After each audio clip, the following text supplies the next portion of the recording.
位伫林德的石鼓糖厂周边，现在加一个艺文空间。这是一栋白色的2层楼的建筑，由着艺术家王白端所经营。白端老师长期伫法国甲台湾2个所在生活，但因为疫情的影响，伊也决定留伫台南，重新规划家己的艺文空间。为了迎接开幕，艺术家也特别规划了家己的优惠特典。这个空间也提供茶甲咖啡，让民众会使轻松来欣赏艺术品。今天展出的作品呢是太鲁阁系列。那这个系列呢是我因为我之前过去20年住在花莲，那离开花莲，我想把花莲的情感记录下来。那这个当中呢，也中间我持续不断都有在做创作，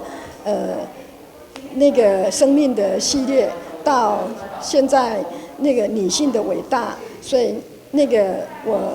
这个当中的思绪呢，也一直没有，还是融在整个太鲁阁的环境里面，所以每一张画呢，我不是那么写实，却是有很多的意涵在里面。那以后呢，这个空间它这里就属于是一个展出的画廊，那可能会3个月或半年会有一个更换的展，也许也邀请其他的艺文好友来展出。白端老师也伫7号上午举办一个简单的启用记者会，会长魔法局长叶泽山也亲自出席。除了欣赏这艺术品，也肯定老师这个空间会使为林德地区带来更加丰富的艺文能量。今天我们来到王白端老师的艺术空间，算是第13个台南的属于诗人的这种艺廊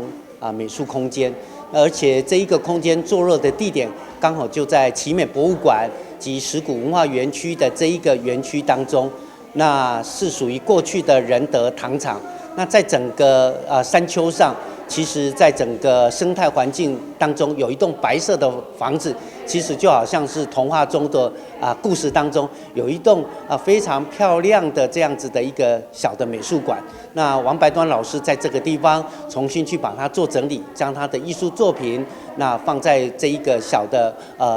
房子里面让朋友们来分享他的非常棒的这些